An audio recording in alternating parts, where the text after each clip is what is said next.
Voice for Good is a podcast where Elliot dives into the stories behind some of the world's leading entrepreneurs and how they are using their voice for good to influence industries.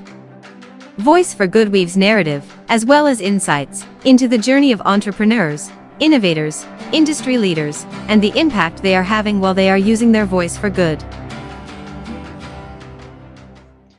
Welcome back to another episode of Voice for Good, and we are in season 2. My name is Elliot and I'm your host, and I have the pleasure and honor of interviewing all these experts throughout this season. I've spoken to psychologists, I've spoken to psychiatrists, I've spoken to scientists, I've spoken to coaches, consultants, trainers, hypnotherapists, and we are exploring the concept of confidence. Not just confidence as a speaker, but confidence generally, how it affects our lives and the impact that we have. If you want to quickly have a look at your confidence and where you stand in terms of being influential in your space, check out our website and look at our scorecard, which you just click on the online assessment and check out your own confidence in that respect. But today is all about my interviewee, and that is of someone I've known for years, and he's certainly a shining light. And he's here to shed his take on what is confidence.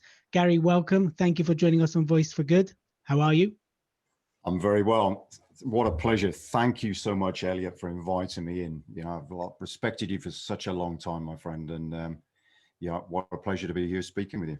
Thank you so much. So if you want to find out more about Garry Jones, please read the bio, because I want to get down to the nitty gritty. So Garry, the question I ask every single guest, every single time I interview them, what is confidence? What is confidence? The best I ever heard that expressed, and I've stolen it. You know, they say amateurs plagiarize and masters steal.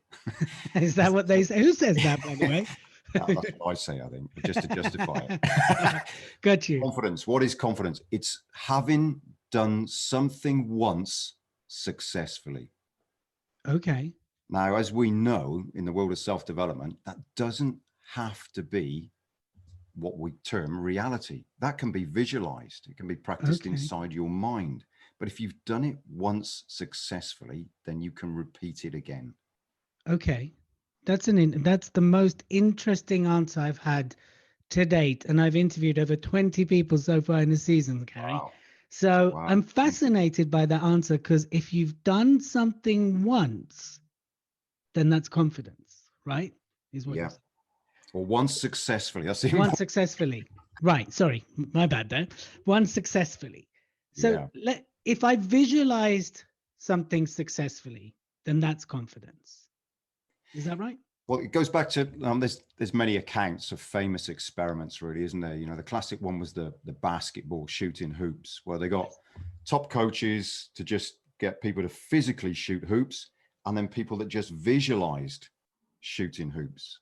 Yep. And when they brought groups together, and they've done this many times, really, the average will turn out the same. Right. And yeah, because the Soviet Union pioneered that, the visualization for their athletes, and they would visualize the race, and it proved that it would fire off the same neurons as if they were running the race. What I'm interested to explore is how, if I've successfully done it once, that is confidence. Because let's say, I'm trying to keep my mind clean here, but let's say, I've kissed a girl once, but she rejected me. That's not going to fill me with confidence. I successfully ran half a marathon, but that doesn't make me an elite performer. Therefore, my confidence might not be great. So how do we bridge that from I've done something once successfully to it translating to confidence?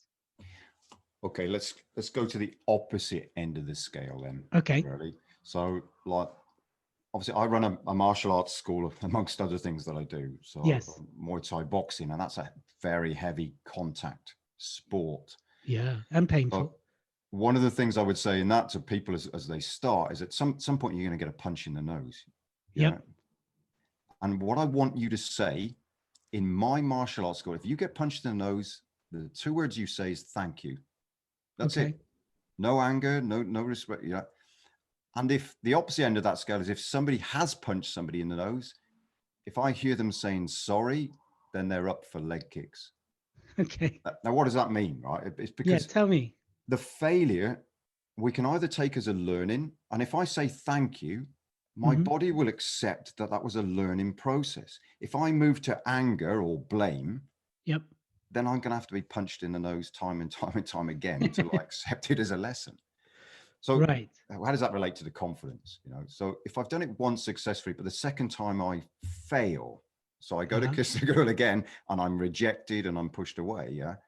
That's just a learning process. I should be saying, well, what was the gap? What was the gap in my knowledge from it was successful the first time and different this time? What was different? Likelihood, it's you, it's not the girl. Yeah. The likelihood is it's your whole approach, strategy, maybe your attitude on the day was wrong, or, you know, a multitude of things. Yeah. But that's a very evolved way of thinking, right? And that's a very, you know, someone that's worked on themselves. And we have a listener, we have a variety of listeners. And so for someone who, let's say, hasn't quite been on the path you've been on, or, you know, hasn't quite been on a personal development or growth journey yet, not to say they're not or they won't, how do I translate it into my life now if I haven't quite reached this ability? You know, in the moment when someone punches me in the nose, I'm not going to go, unless I'm highly evolved or, you know, I've done a lot of work on myself. Your instinct isn't to go thank you. Your instinct go, oh, why did I let that happen? Why did they punch me? How did I open myself up? Or why did I lean and kiss her? She was always going to reject me. How do I build that part of it? Because what you're talking about takes a lot of discipline. And I remember when I trained with the Shaolin, when I went out to China and did the Shaolin training, you know, the monk was amazing. The Shifu was incredible. He's probably the most inspiring guy I've ever met. Probably had the biggest learnings from the guy. And he talked a lot about that. You know, in the moment you punch, you're there to take out the enemy, you know, but afterwards, you know, I mean, obviously if it's combat, it's different, but, you know, in training, yes, there's a lesson to be learned. If you've been punched, what can you do better? That's a discipline. A lot of people don't quite have that discipline. How can we develop that, you know, on a daily basis? How can I kind of say thank you for being punched in the face by life without having been on such an extensive growth journey at this point? Shall I give you a personal story then, perhaps? Yeah, please do. Please do. If I think back to the Garry Jones at 17-year-old was just totally shy, wouldn't say boo to a goose, you know, and the blame part of me then would have said some of that down to teachers when I spoke up in class, just being shot down, or, you know, and I put a little bit about that in my book if people want to read that. But I was just this totally a mouse, basically, really. Even though I'd been studying martial arts at 17 for 10 years, still in social aspects, a mouse. Okay. A book changed me, and then applying my interpretation of that book, which is a book by Luke Reinhardt called The Dice Man. Okay. Now, it's a very dark book, and reading it in this day and age would probably make a few people squirm. Okay. As we've evolved in our understanding of sexism and all the rest of it. So, but the principle it was about a failed psychologist who decided to hand himself over to fate and just would throw a dice or a pair of die, and that would decide how he behaved or his actions for that day. So I started to put that into practice. Yeah. One of the key moments for that was I had a boss that was just the size of a monster and very aggressive. Yeah. Okay. And I'd thrown the dice and I had to be a mute for 24 hours. So you literally threw the dice? Yeah. You literally had a pair of dice and you literally threw it. And whatever the dice said, you did. The place I worked was quite boring. So what I did was I set up with another guy. We were playing the game. Okay. The Dice Man game that we made up. And we'd 24 hours, whatever the dice told us how we had to behave, we became it. So let's link that to method acting, for instance. Yeah. Yeah. So in terms of method acting, I became a mute. Now, he was barking orders at me and I'm thinking, I'm either going to get sacked, punched, or I lose the game. And I thought, I'm not losing the game. Okay. I'm not losing the game. So you know, I have done this on retreats with people as well to find out we think we're a person. You know, the great philosophical question of who am I and man know thyself, and you know, really maybe a better question is who do I want to become? So if I'm unconfident and I've labeled myself on unconfident, Yep. how do I become confident? Well, one is study other people, method act it, or behave as if. You know, again, lots of science studies on behaving as if you are confident. Live the lie, essentially, until you become it. But the So dice man was fake a it till you make key, it kind of philosophy. yeah, the dice man was a key thing that changed me. Like, you know, if we start to treat life more as a game, Yeah. we just take it so seriously, isn't it? You know. So what was the most uncomfortable thing you had to do with the dice thing? So you had to be mute, but there must have been something you rolled. You're like, oh no, can't do that. What was that one? Being an utter coward. You had to Yeah. be a coward. Yeah. And Okay. just bow down to, you know, basically be trodden all over, bow down, because that is not my instinctive aspect to take.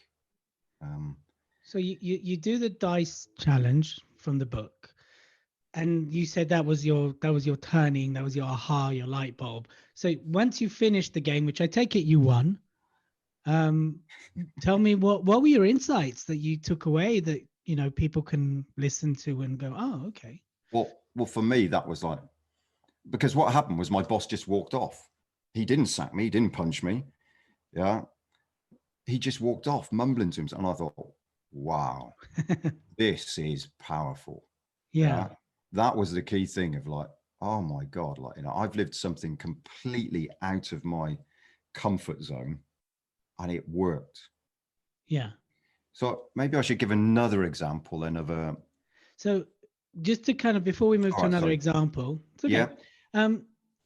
So what we're saying to the listeners is, you know, I know a lot of the be outside your comfort zone is thrown out there. But again, if I'm struggling with confidence things, it's the thought of it is feary enough. Feary enough? Is that even English? It's fearful, right? Oh my God, I'm so scared of that. So what you're saying is to turn it into a game, really, and forget calling it go outside your comfort zone. It's more like, what can I have fun doing by pushing myself today? Yeah. Or make yourself an actor. So Make yourself there's an a role actor to do and today. fake it till you make it. Yeah. Okay, cool. Well, let's ask a question here, right? So Yes. how do you know you're unconfident? Well, this is it. I raised that yesterday because I said people are pretty confident in saying they're unconfident. They're normally That's very exactly where I was going. So they right? therefore, you know, if we use rationality to this, and of course it isn't rational, your behaviors, it's feeling. But if we used a rational argument, we'd say, well, you're very confident, you're going to be unconfident. You're right. So there's something you've done successfully. You've already proved you're confident successfully. Exactly. So you've already done one Not thing. only have you done it once, you're doing it every hour, possibly.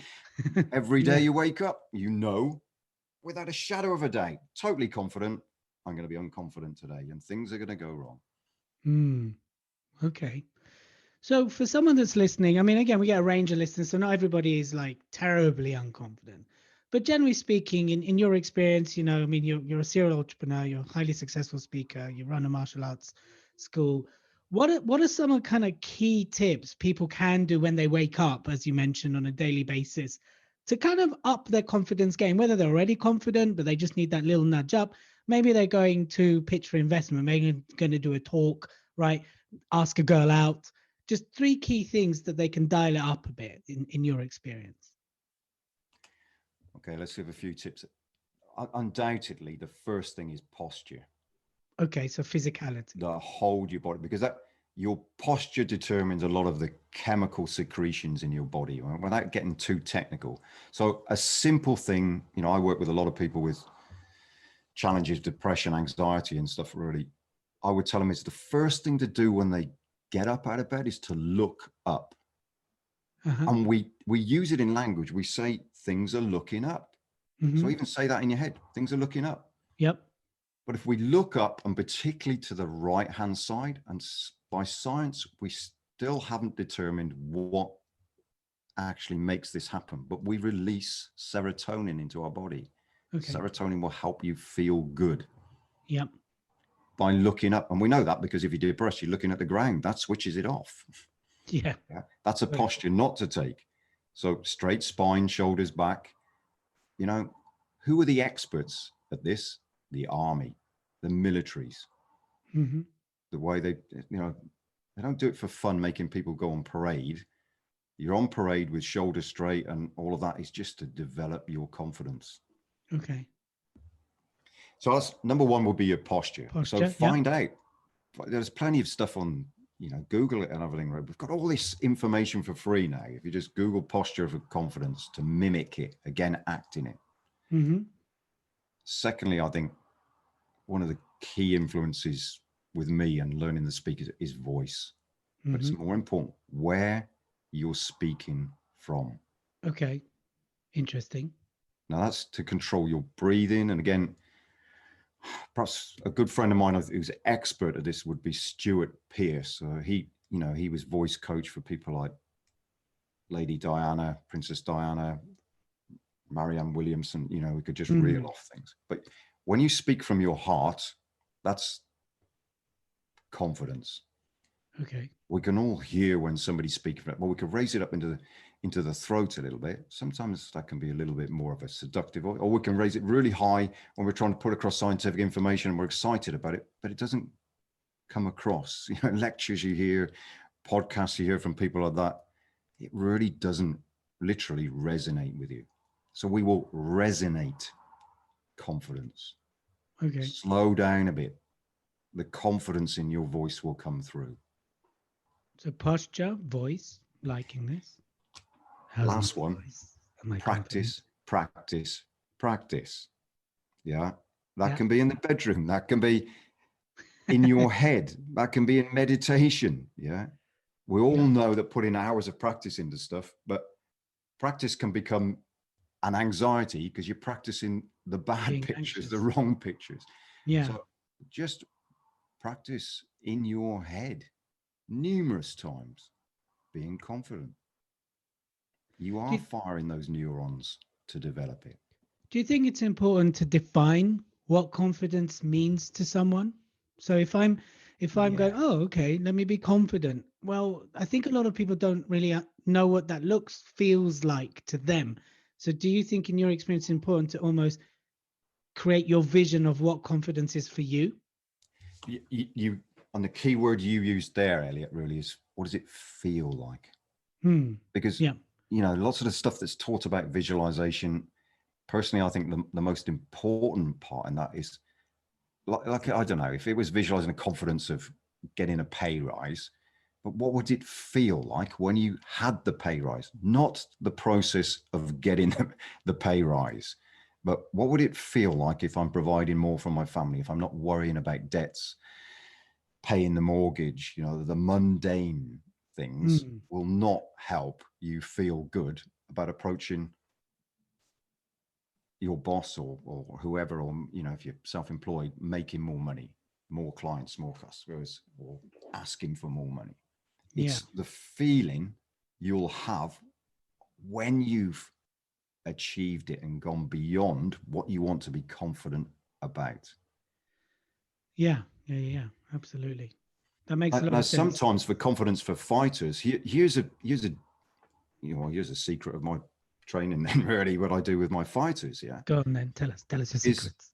If I told a fighter to be visualizing fighting in the ring, you know, we know the subconscious likes crazy movies and pictures, something really exact. We know that from our dreams. Our dreams are telling us mundane things, but in the most craziest fashion. So I tell a fighter, well, imagine that, I don't know, there's a bison on your back, or you're fighting a Tyrannosaurus Rex, you know, something that's completely out of the realm of reality, but make it an absolute hindrance and more difficult than it's ever going to be when you're fighting in the ring. And ultimately, fighting in the ring, you're facing somebody that legally can kill you in the ring. Yeah, Yeah, absolutely. That's a great tester for these techniques.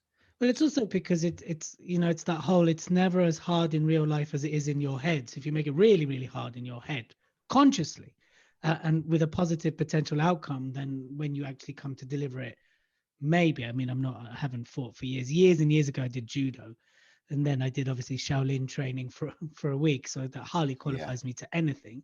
But it won't be as hard or as tough. And I guess that's what you're doing, is let's make it really hard, really tough.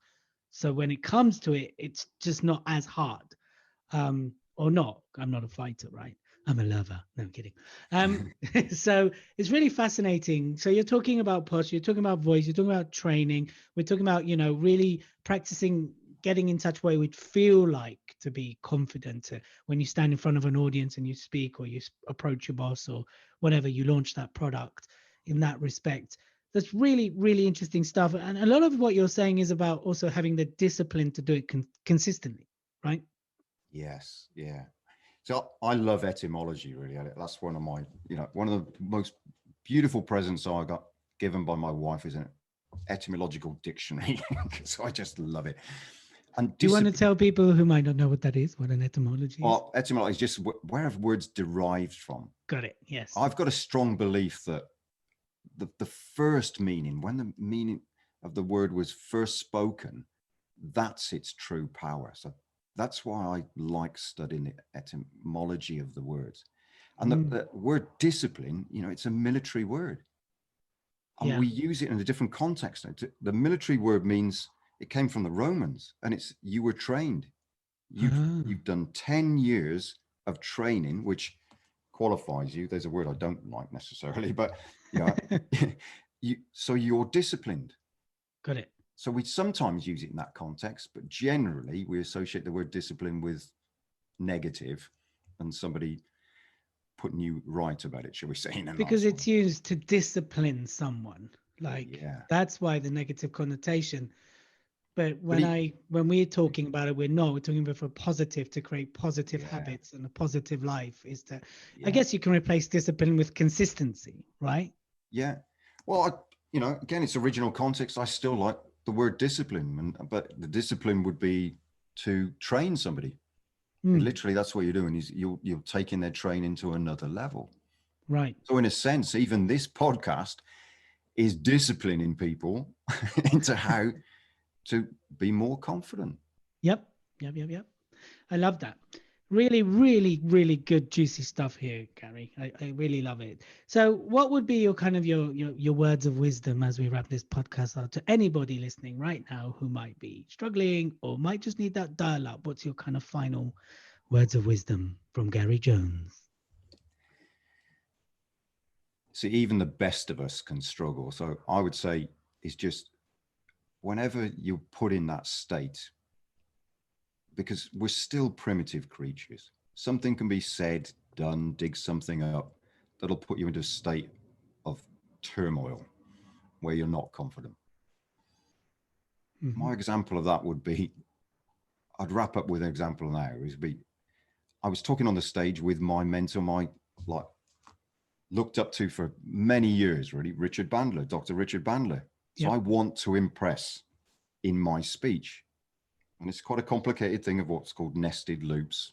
So I'm doing 5 stories, start them all, and I got to finish them all. I get to the 3rd story and I've lost my way. My mind has just gone blank. And what seemed like 5-6 minutes, I'm saying nothing. I thought, if I just center myself, stay calm and breathe, it'll come back. And it did.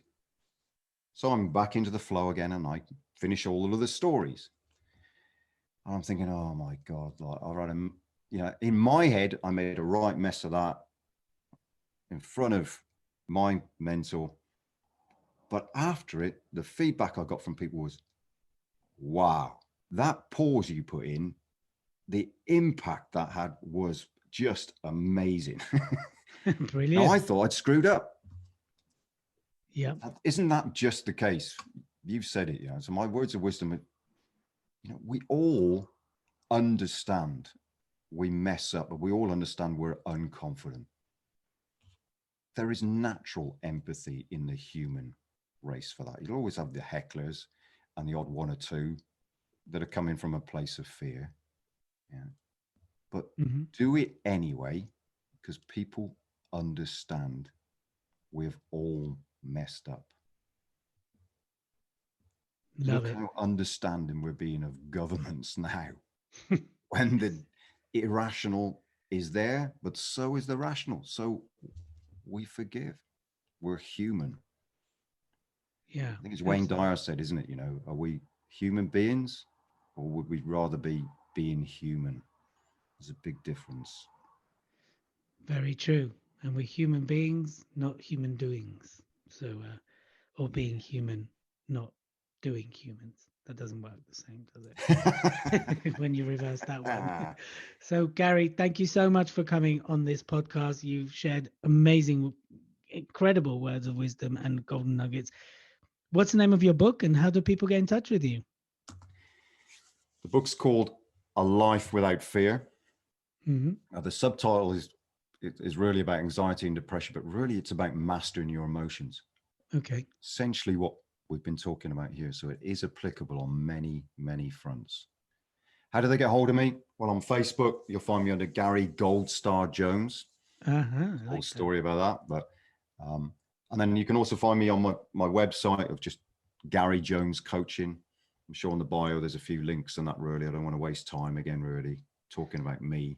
We'll put them in the bio. So just if anybody but wants to get in touch with Garry, or the links will be in the bio. And of course, if you want to get his book, Amazon's the best place. That's where you'll get it the cheapest.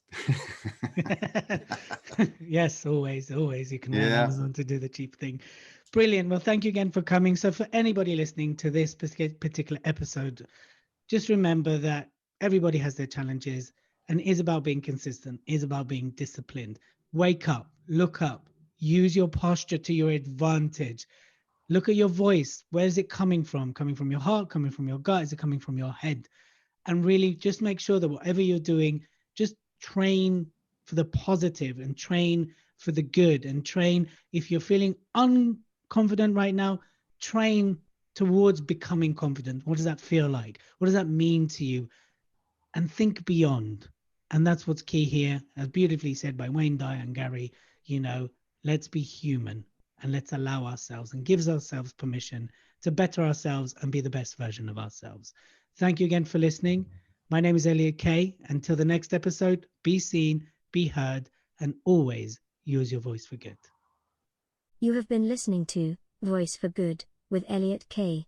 Make sure you subscribe and follow us on Instagram and on YouTube. This has been a Speaker Express podcast production. Remember to be seen, be heard, and always use your voice for good.